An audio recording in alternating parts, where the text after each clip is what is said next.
આપણા જે જિલ્લાના રહી ગયેલા આવાસમાં એ લોકોને બધાને ઘર મળે, પોતાનું સપનાનું ઘર મળે.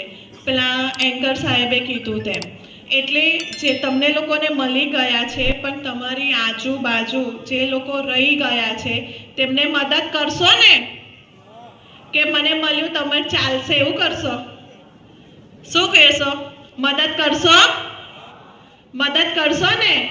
હા, મદદ એકબીજાની કરીએ, સાંકળ એકબીજાની ચાલે તો જ આપણે સંસારમાં સમાજમાં રહેવાય ને. કે આપણું એકલું કરીને બેસી રહીએ તો ચાલશે નહીં. આપણું ઘર થયું છે તો સરકાર આપણને આપે છે, આપણા ખિસ્સામાંથી તો આપવાના નથી ને, આપવાના છે તો પછી આપણે મદદ કરજો. જે બી હું એવું કહું છું બધાને મળે, પણ જે જરૂરિયાતવાળા છે તેને પહેલા અપાવજો. અપાવશો ને? કારણ કે બધા ગામમાં જવાનું નથી. અમુક ગામો એવા છે કે જ્યાં તમે લોકો રહેતા હશો એ લોકોને જ ખબર હશે. તો એ કોની જવાબદારી? આપણી જવાબદારી કે એને ઘર નથી તો આપણે ઘર અપાઈએ. અમે બધા સાહેબ બધા જનો પ્રયત્ન આ જ રહેશે. હું જોઉં છું કે જ્યારથી આવાસનું આવ્યું છે ત્યારથી ભગત સાહેબ, કૃષ્ણાભાઈ અને એ લોકો સતત એકબીજાના કોન્ટેક્ટમાં રહીને તાલુકામાં કેટલા થયા, રોજે રોજ લે છે એનું તો એનામાં આપણે થોડા સહભાગી થઈએ તો એમનું કામ એકદમ સરળ થઈ જાય. આજે તમને મળ્યું છે એવું બીજાને મળશે તો એમનો અંતરનો આત્મા તમને આશીર્વાદ આપશે અને એ જ આપણા માટે જરૂરી છે. સાચી વાત ને?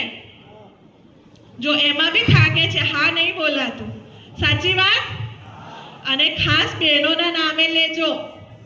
હા, કારણ કે કાયમ એવું જ હોય છે કે છોકરી મોટી થાય તો કે પારકું એ લગ્ન કરી જાય ત્યારે પારકું. સાચી વાત ને? તો આપણું ઘર કયું? તો હવે મોદી સાહેબ આપે છે તો બને ત્યાર સુધી લેડીઝના નામે લેજો.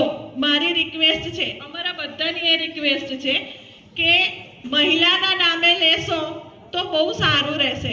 એગ્રી છો કે નહીં? કેવું બહેનો? સાચી ને?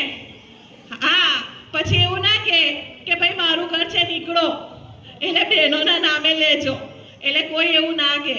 અને તમને બધાને મળ્યું છે એટલે ખૂબ ખૂબ અભિનંદન, પણ બીજાને મદદ કરજો.